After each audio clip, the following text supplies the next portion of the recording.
Olá, boa noite. Boa noite. Taxa de desemprego em dezembro fica em 12%. São 12 milhões e 600 mil brasileiros sem trabalho com carteira assinada. Salário mínimo será de R$ 954 a partir de janeiro. Rodrigo Maia do DEM admite que o partido dele poderá ter candidato próprio para concorrer à presidência. O presidente da Câmara também afirmou que ele deverá ser um dos pré-candidatos. 2.000 agentes das Forças Armadas serão enviados para o Rio Grande do Norte. O estado enfrenta uma onda de violência com a greve na segurança. Você acompanha essas e outras notícias após o intervalo. Até já.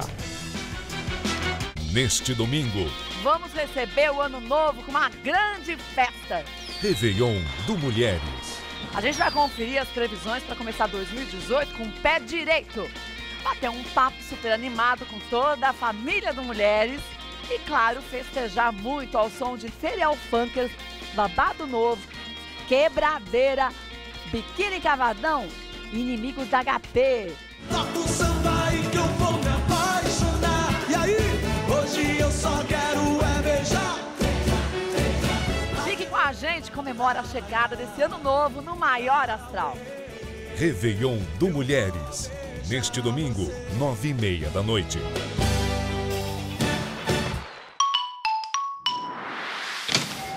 Tem certeza que tá tudo aí, né? Passaporte, voucher, a passagem e o cartão. Fez o aviso de viagem? Não acredito. Não. Enrola aqui que eu vou ligar no banco. Conta as pedras pra esse guarda, mole pro céu. Tá se complicando, passageiro. Faz no app. Epa, o app. No app Bradesco, você libera o uso do cartão sem gastar seu 3G. Ok, desbloqueado. Amor, olha quanta promoção. Olha, bloqueio de novo. Bradesco, pra frente.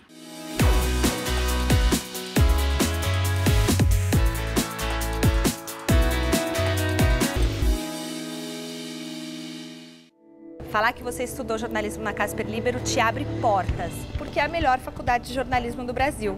E sempre foi uma grande referência, desde quando eu estudava até hoje. Um dos motivos que me levou a querer fazer a faculdade Casper Libero foi a localização, que está na Avenida Paulista, está no coração de São Paulo, isso é maravilhoso. E também aqui tem a Fundação Casper Libero com diversos veículos de comunicação.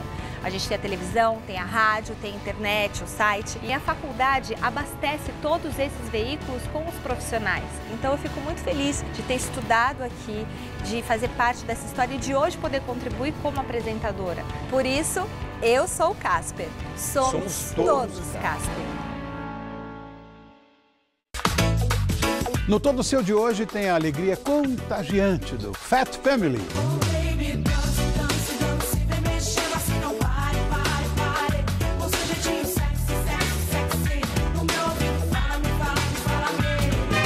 Uma psicóloga que usa a mágica para motivar as pessoas. E tem ainda uma demonstração de drones, que cada vez mais estão sendo usados no dia a dia. Todo Seu, hoje, 10h30 da noite. Pode vir, estou te esperando.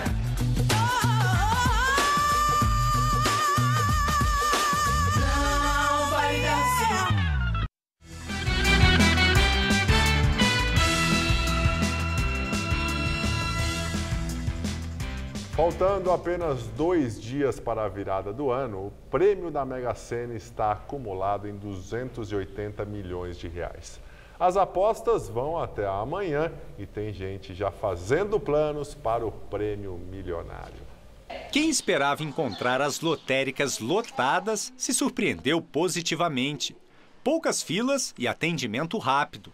Bom para a dona Neide, que se animou a fazer uma aposta. É a primeira vez que ela joga. Estava até um pouco confusa na hora de marcar os números. E como é que fez para escolher os números? Ah, não. O que veio na minha cabeça eu assinalei. Bem assim, alternadamente. Nada que relacionado a aniversário? Nada. Se tiver que ser, Deus é que sabe. As apostas podem ser feitas até este sábado, dia 30, às 6 da tarde. E cada apostador tem seu jeito de pensar nas dezenas da sorte. Tem gente que pensa bastante antes de fazer o bilhete. Outros, como o Denis, são rápidos. E olha só os números que apostou. Jogar 1, 2, 3, 4, 5, 6, ó. Sério mesmo? Probabilidade é a mesma. A probabilidade é a mesma. Se eu ganhar, eu vou comprar a TV. Uma aposta simples, assim como eu acabei de fazer, com 6 números, custa R$ 3,50. E a possibilidade de eu acertar essas 6 dezenas é de 1 em 50 milhões. Parece bem difícil, não é mesmo? Mas a Mega Sena da Virada não acumula. E você, já pensou o que faria com 280 milhões de reais? O sonho clássico é o da possibilidade de se aposentar e deixar o dinheiro todo rendendo. Mas tem muita gente também prometendo ajudar os outros. Se a senhora ganhar esse prêmio milionário, 280 milhões de reais, o que dá para fazer? Que a senhora já imaginou? Muita coisa, muita coisa. Em primeiro lugar, ajudar meus animaizinhos, os animais abandonados. Isso eu faria de coração, isso eu faria mesmo. Depois pensar nos parentes, amigos. Fomos pegar algumas dicas com um educador financeiro, para você não perder dinheiro, caso seja o grande sortudo do ano e abocanhe o prêmio milionário.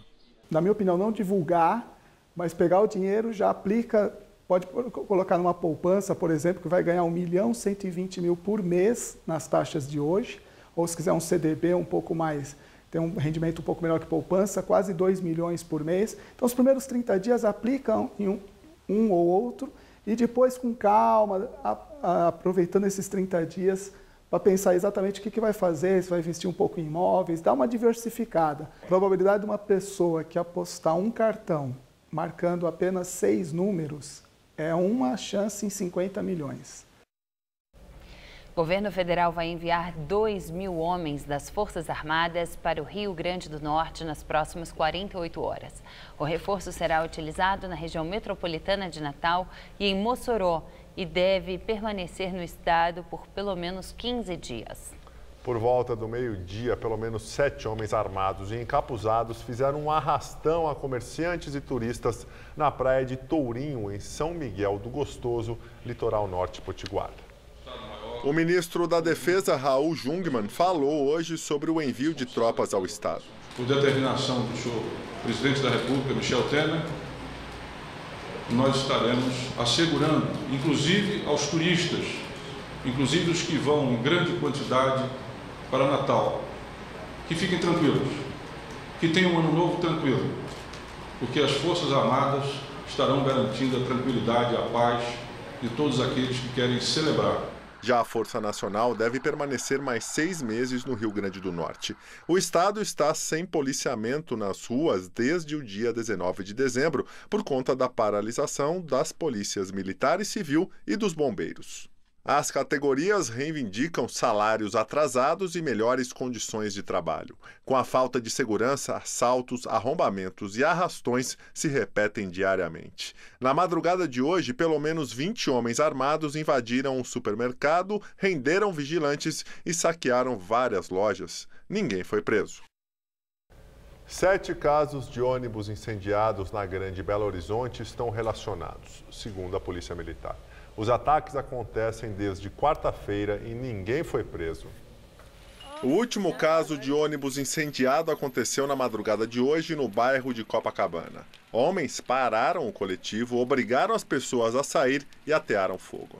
Segundo a Polícia Militar, os casos de ataques estão relacionados e seriam uma forma de protesto contra supostos maus tratos dentro do sistema prisional. A Polícia Civil informou que periciou os veículos destruídos e que inquéritos foram abertos. Justiça Federal do Rio Grande do Sul proibiu acampamentos do MST em áreas próximas ao Tribunal Regional Federal da 4ª Região, em Porto Alegre, durante o julgamento do ex-presidente Lula. O julgamento da apelação do petista no caso do triplex em Guarujá está marcado para 24 de janeiro. O juiz Osório Ávila Neto, da 2ª Vara Federal de Porto Alegre, em decisão liminar, também acatou o pedido feito pelo Ministério Público Federal para que a área determinada para manifestações a favor do ex-presidente seja isolada para não prejudicar o tráfego de veículos no dia do julgamento. Lula foi condenado em primeira instância pelo juiz Sérgio Moro a 9 anos e 6 meses de prisão por corrupção passiva e lavagem de dinheiro. A Procuradoria também apelou por uma pena maior para o ex-presidente. O PT divulgou nota informando que vai utilizar todas as medidas judiciais cabíveis para que haja uma grande mobilização popular em defesa do ex-presidente. E o ministro da Justiça, Torquato Jardim, disse hoje que o governo não vai publicar um novo decreto sobre o indulto natalino para presos até que o Supremo Tribunal Federal decida definitivamente sobre a validade do atual texto, que ontem teve trechos suspensos por liminar da ministra Carmen Lúcia. Segundo o ministro da Justiça, em uma reunião hoje no Palácio do Jaburu com o presidente Michel Temer, o núcleo político do governo decidiu esperar o julgamento da ação de inconstitucionalidade movida pela Procuradoria-Geral da República contra o decreto. O ministro relator do caso no Supremo Tribunal Federal, Luiz Roberto Barroso, já declarou publicamente ontem que vai levar o caso ao plenário da Corte para que os 11 ministros decidam sobre a validade da liminar da ministra Carmen Lúcia contra a parte do documento. Como ocupa atualmente a presidência do STF, Carmen Lúcia assume todos os pedidos de liminar urgentes durante o recesso do Judiciário. Ontem ela acolheu o pedido de inconstitucionalidade impetrado pela procuradora-geral Raquel Dodge. Na ação, a procuradora disse que o chefe do Poder Executivo não tem poder ilimitado de conceder indulto. Se o tivesse, aniquilaria as condenações criminais e subordinaria o Poder Judiciário, substituindo a Constituição do país. Entre vários pontos, o indulto deste ano, assinado pelo presidente da República, não estabelece um período máximo de condenação e reduz para 1/5 o tempo de cumprimento da pena para os não reincidentes. A medida contempla quem cumprir estes requisitos até 25 de dezembro de 2017. O decreto foi alvo de críticas de vários procuradores da Lava Jato, que alegaram que o texto esvaziaria as delações premiadas em negociação no Ministério Público Federal. Ao conceder a liminar, a ministra Carmen Lúcia afirmou que o decreto do presidente da República fortalece a sensação de impunidade, especialmente em relação aos crimes de colarinho branco. O presidente da Câmara dos Deputados, Rodrigo Maia, admitiu hoje no Rio de Janeiro que o partido dele, o Democratas, trabalha para ter um candidato próprio à presidência da República nas eleições de 2018. Segundo Rodrigo Maia, atualmente existem 3 ou 4 nomes possíveis do partido dele para concorrer à presidência da República em 2018. Entre os pré-candidatos da legenda estão o prefeito de Salvador, ACM Neto, o senador Ronaldo Caiado, de Goiás, e o atual ministro da Educação, Mendonça Filho. Alvo de especulações de que ele mesmo estaria trabalhando por candidatura própria em dobradinha com o atual ministro da Fazenda, Henrique Meirelles, do PSD, Maia desconversou e disse achar difícil uma chapa com os dois, já que o perfil de possíveis eleitores deles é muito similar. O presidente da Câmara também declarou que o fato do Democratas querer lançar candidato próprio à presidência não significa que a legenda vá deixar a base de apoio do governo Michel Temer. Informações de bastidores afirmam que o partido estaria planejando um desembarque do Planalto para a Convenção Nacional de fevereiro, data que seria escolhido também o nome da legenda que concorreria à presidência. Porém, caciques como o senador Agripino Maia e Efraim Filho também descartaram qualquer possibilidade de saída do Democratas da base governista. E agora o comentário de Josias de Souza, direto de Brasília. 2018 começa na segunda-feira, 1º de janeiro. Abre-se a temporada eleitoral. As opções presidenciais conspiram contra a ideia de ano novo. A oligarquia política oferece ao eleitorado algo que Cazuza chamaria de um museu de grandes novidades. Considerando-se as vísceras expostas pela Lava Jato, a piscina dos partidos políticos está cheia de ratos. Levando-se em conta o lero-lero dos candidatos, suas ideias não correspondem aos fatos. E o tempo não para. O favorito nas pesquisas pode ir para a cadeia. O segundo colocado surfa uma onda conservadora de coloração verde-oliva que tem tudo para morrer na praia. Os outros pretendentes se acotovelam na franja inferior das sondagens eleitorais. Por ora, o protagonista da disputa é o ponto de interrogação.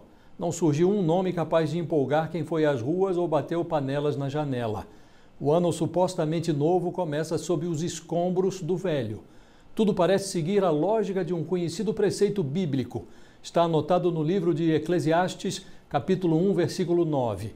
O que foi tornará a ser, o que foi feito se fará novamente. Não há nada de novo debaixo do sol.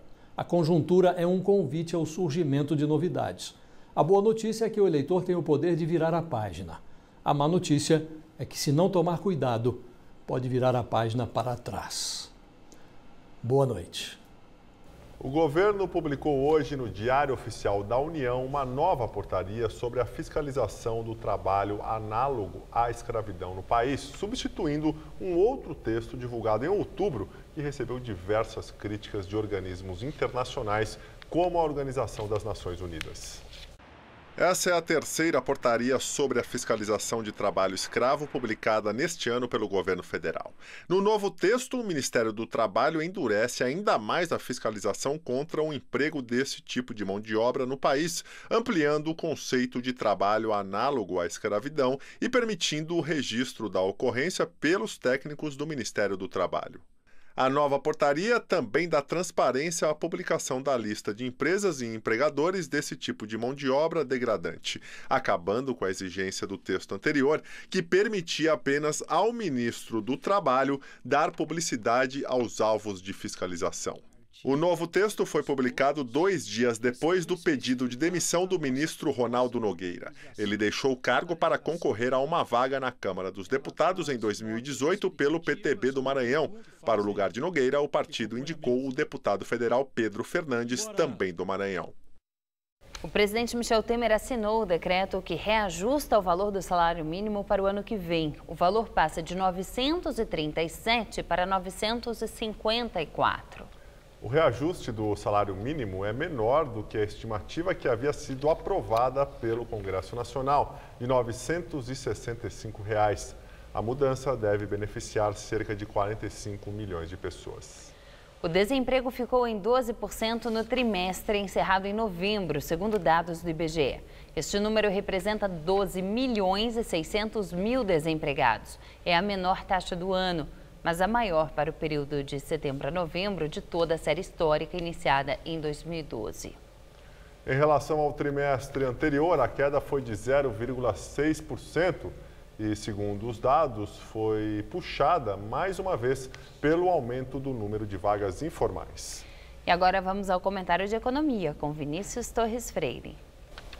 O número de brasileiros com trabalho diminuiu em 2015 e 2016. Neste ano, voltou a crescer, enfim. São mais de 1.700.000 pessoas empregadas a mais que no ano passado. Quer dizer, a desgraça parou de aumentar, mas ainda estamos bem pobrinhos. Os empregos novos são, como a gente viu, nada bons, na maioria. O número de empregos com carteira assinada ainda caiu 800 mil. As vagas novas são de empregos sem carteira, por conta própria, bico, de gente que abriu um negócio no serviço público do governo. A taxa de desemprego, no entanto, é a mesma do ano passado. Como assim? Tem mais gente trabalhando e a taxa de desemprego é a mesma? São dois números diferentes. A taxa de desemprego é a proporção das pessoas que procuram trabalho e não acham em relação ao total das pessoas na força de trabalho. Assim como tem mais emprego, tem mais gente procurando trabalho. O mercado melhorou um tiquinho, o pessoal foi tentar uma vaga. Muitos ainda não acham. Então, a taxa de desemprego não diminui. Ainda está em 12%. Não deve melhorar muito no ano que vem. Nas previsões mais otimistas, deve ficar em 11%. Antes da crise, em 2013, a taxa de desemprego chegou a baixar a 6,5%. Na grande recessão, portanto, quase dobrou. Como tem mais gente trabalhando e como o valor do salário médio cresceu um tiquinho, o total dos rendimentos dos trabalhadores do Brasil inteiro cresceu. Por isso, estamos saindo da recessão muito devagarinho. Mas nada mais cresceu. Aliás, continua a cair. Cai o investimento das empresas em novos negócios e máquinas. Cai o investimento do governo em obras. Para 2018, isso deve mudar um pouco. Com mais gente ainda com emprego e com um pouquinho de investimento a mais, o ano que vem deve ser melhor. Podemos crescer 3% em vez desse minúsculo 1% deste ano. É uma diferença grande. Espero estar errado e que o crescimento seja ainda melhor. É uma tristeza e uma angústia dar tanta notícia ruim, acreditem. Chega disso em 2018. Até um ano que vem, muito bom para todos nós. Boa noite. O governo federal publicou hoje uma medida provisória que facilita a privatização da Eletrobras. O texto altera leis relacionadas ao setor elétrico e, com isso, também destrava o leilão das distribuidoras de energia do norte e do nordeste do país, que são hoje administradas pela Eletrobras. Medidas provisórias têm força de lei, portanto, as mudanças começam a valer imediatamente. Porém, o texto precisa ser aprovado pelo Congresso num prazo de 6 meses para não perder a validade. O presidente da Câmara, Rodrigo Maia do DEM, criticou o governo pela publicação da medida provisória que abre caminho para a privatização da Eletrobras e afirmou que não colocará o texto em votação no plenário. Maia disse ao jornal Folha de São Paulo que havia um acordo com o Palácio do Planalto para que a elaboração das regras para a privatização da estatal de energia fosse feita em parceria com o Legislativo. Agora as notícias internacionais. Na Índia, um incêndio na capital financeira do país matou pelo menos 14 pessoas. Outras 13 ficaram feridas. O fogo que atingiu um prédio comercial no centro de Mumbai começou no início da madrugada em um dos restaurantes do complexo, no último andar, e logo envolveu a estrutura em menos de 1 hora. Os bombeiros conseguiram apagar as labaredas nesta manhã. O topo do prédio ficou totalmente destruído. A polícia abriu uma investigação sobre a tragédia. Pelo menos 12 pessoas morreram e 4 ficaram feridas gravemente depois de um incêndio em um prédio residencial em Nova York. As vítimas fatais tinham entre 1 e 50 anos. Segundo o Corpo de Bombeiros da cidade, o fogo que atingiu um prédio no bairro do Bronx teve início depois de uma criança mexer no fogão do apartamento que ela morava. As chamas se propagaram rapidamente pelo edifício de 5 andares. As equipes dos bombeiros passaram o dia procurando mais vítimas no edifício na manhã desta sexta e ainda não descartam que o número aumente. O prefeito da cidade, Bill de Blasio, classificou esse como o pior incêndio na cidade nos últimos 25 anos. O Bronx é um distrito de Nova York onde moram muitos integrantes das comunidades latina e negras. E o presidente dos Estados Unidos, Donald Trump, organizou um concurso para coroar o rei das notícias falsas. O presidente norte-americano promoveu uma pesquisa em seu site de campanha para as eleições de 2020, no qual ele já indicou que vai se candidatar. Os participantes precisam votar na maior notícia falsa de 2017, com 3 opções por notícia veiculadas: a rede de TV CNN, o canal ABC e a revista Time. As 3 notícias que concorrem ao prêmio de Trump são informações que esses veículos de imprensa retificaram após as publicações. Desde que lançou a candidatura à indicação presidencial republicana em 2015, Trump promoveu uma campanha de descrédito contra a maioria da imprensa americana, a qual acusa de desonestidade, de estarem a serviço dos interesses da oposição e de publicar notícias falsas. Um ataque contra uma igreja no Egito deixa pelo menos 10 mortos e 5 feridos. Segundo testemunhas, um homem abriu fogo do lado de fora da igreja de minoria cristã copta, no sul do Cairo. Ele foi morto pelas forças de segurança do país quando tentou invadir o local. Ainda não está claro se o suspeito agiu sozinho. A minoria cristã representa 10% dos 100 milhões de habitantes nesse país de maioria muçulmana, o que acaba os tornando alvo frequente de ataques.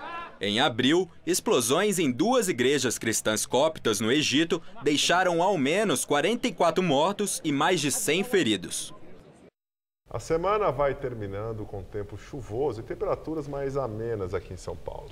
E já pensando na virada do ano, todo mundo quer saber como fica esse finalzinho de 2017. Vamos ver com Mariana Armentano.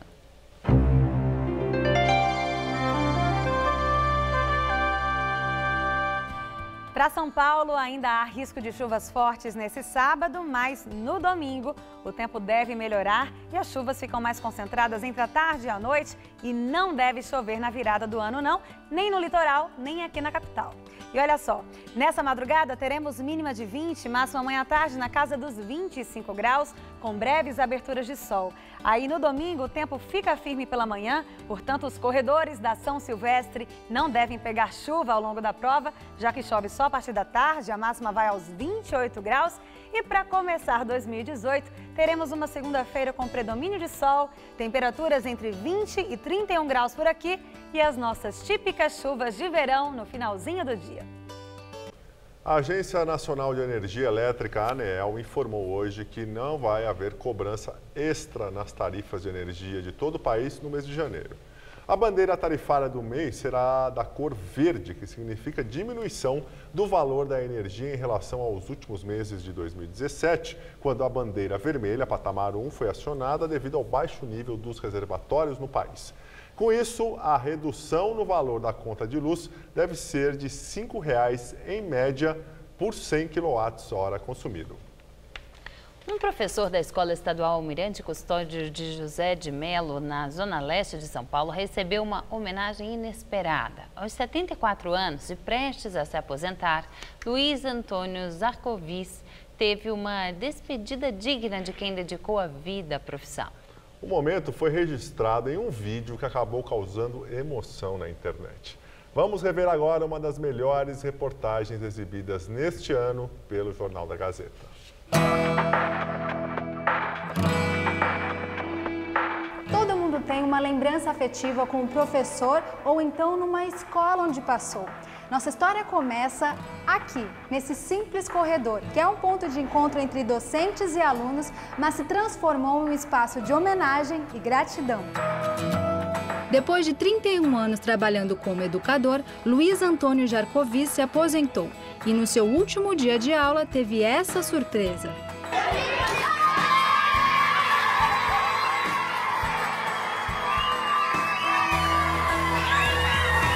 Foi difícil para o Luiz controlar a emoção. Há 11 anos ele dava aula de ciências nessa escola estadual da Vila Granada, zona leste de São Paulo. Desde pequeno, ele sabia que era esse o caminho que queria trilhar, mas não foi fácil. Com 5 anos, ajudava os pais na plantação de café no interior do estado. Eu chorava muito na época, porque era muito sol, né? Muito quente. Na adolescência, veio para a capital com a família, mas teve que interromper os estudos para trabalhar e ajudar nas contas de casa. Foi um professor quem o apoiou a voltar à escola. Eu me espelho muito no professor que eu tive, né? No terceiro e quarto ano. Ele me deu material que meus pais não podiam comprar, né? Luiz é formado em biologia e é um dos milhares de professores que enfrentam as dificuldades do ensino brasileiro. A dificuldade maior que a gente percebe é o salário, né? Então, aquele que não gosta realmente é meio complicado, né? Continuar a lecionar. O reconhecimento a gente não tem, né? Esse reconhecimento. E eu gostaria, né, que tivesse. E o reconhecimento tão esperado, enfim, aconteceu. Mais de 1 milhão de pessoas viram o vídeo na internet. A diretora da escola foi quem postou a gravação. Todo mundo se comoveu. E o professor, ele é muito carismático, muito gentil. Então, acho que representou muito os professores queridos de todo mundo. E tem alunos que não gostam muito da matéria. Já do professor... Ciências não gosto muito, mas dele eu gosto. Foi muito especial. Ele dava a aula que a gente entendia bastante. O seu Luiz já tem novos planos de vida, mas aquele momento de despedida com os alunos sempre ficará na memória. Acho que qualquer prêmio de loteria não se iguala ao que eu recebi, né? Então, eu estou muito feliz. É Luiz feliz.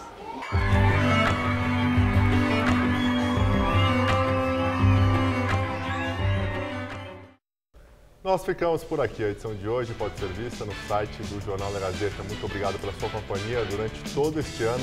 Tenha uma excelente noite. A gente volta dia 8 de janeiro, né? Até lá, Ju. Até, uma ótima noite para você. Feliz Ano Novo. Fique agora com Rony Volner, todo seu. Desvende os segredos do milenar Teatro de Sombras na apresentação especial de Conexão Brasil-China. Neste domingo, 7h15 da noite. Assista agora.